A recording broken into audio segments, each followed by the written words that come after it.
What is a habit?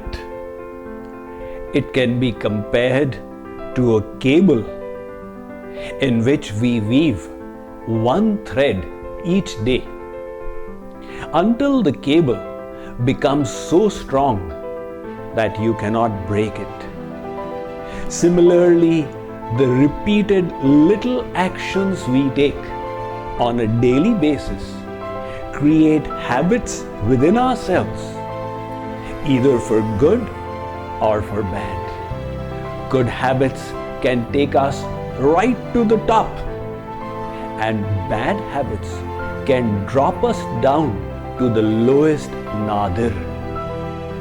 Today, let us discuss how we can upgrade the quality of our life through the power of habits. This brain of ours is a very interesting mechanism. Whenever we engage in a physical or mental activity, the brain fires up neurons in the sensory motor region, the neocortex, the prefrontal cortex, etc., to accomplish the task. But the brain has the ability to program itself. And when it discovers that a certain action is being repeated, it creates a program for it and stores it in the basal ganglia region of its neurons. That action then starts happening automatically.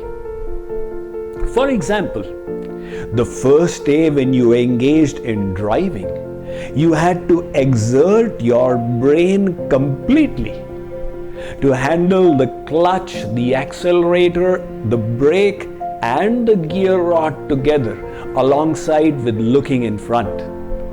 However, as you continued practicing driving, your brain kept on creating programs within itself until it became a habitual task, and finally you were able to drive along with listening and speaking to others. A habit has three parts to it. The first is the cue. The second is the programmed action. And the third is the reward. Let us say that for 1 month on a daily basis, after coming home from work, you sat on your sofa to watch the television, and at that time you also drank coffee alongside. Now the brain created a habit out of it. So the moment you go to sit on your sofa, that is the trigger, the cue. The brain then creates the desire. I wish to have coffee. And when you indulge in it, there is a little bit of reward. That reward of pleasure reinforces the habit loop. Cue, action, and pleasure. This brain is so remarkable and intelligent that it can create its own rewards. When it reinforces the habit loop, it sends a few feel-good chemicals to that portion of the brain, the dopamine, the endorphin, the serotonin, that creates the pleasurable sensation to strengthen the habit loop. Our brain doesn't care how it has been programmed. If we have set up wrong habits within ourselves, then those wrong thoughts and wrong actions will happen to us easily. The moment we see the trigger, the desire will be created or the activity will be engaged in. Let us say, for example, when you are working at your office and the email bell chimes, You distract yourself from the dreary work to check the email. That gives you a little bit of pleasure. Now, when you repeat that activity again and again, the habit loop gets strengthened within yourself until finally it starts happening automatically. It is said that bad habits are easy to create but hard to live with. Good habits are an austerity to establish but easy to live with. So the advantage of creating good habits within ourselves is that they enable us to upgrade the quality of our life without much of a drain on our willpower.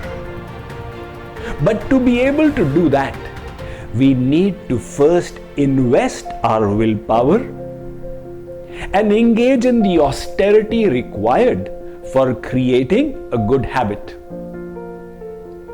Just like some people live from paycheck to paycheck, spending all that they earn. Others who are wiser save a bit of their income and invest it for a comfortable future. In the same way, you can either go through life exerting your willpower to refrain from the temptations and engage in the disciplines required for success, or you spend a little time and effort every day engaging in the beneficial works, though they may be difficult, by exerting your willpower and thereby investing this self-control to create within yourself a beneficial habit. So think about it, how we could benefit by dismantling unproductive habits and establishing within ourselves uplifting habits.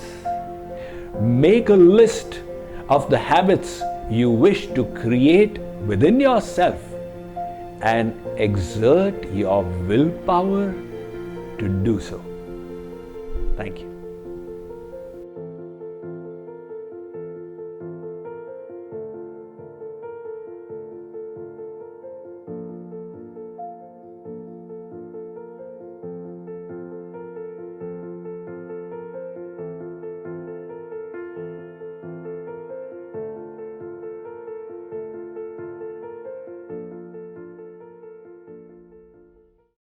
Patanjali Yoga Sutra, 185 aphorisms providing the fundamentals of classical yoga. Yoga means union. So the union of the individual soul with the Supreme Soul, that is yoga. But the process of accomplishing that is also called yoga. Connect with the lineage of yoga and understand your yogic practices with the Patanjali Yoga Sutra and the JKYog's International Festival of Yoga. Visit jkyog.org for more details and completely free registration.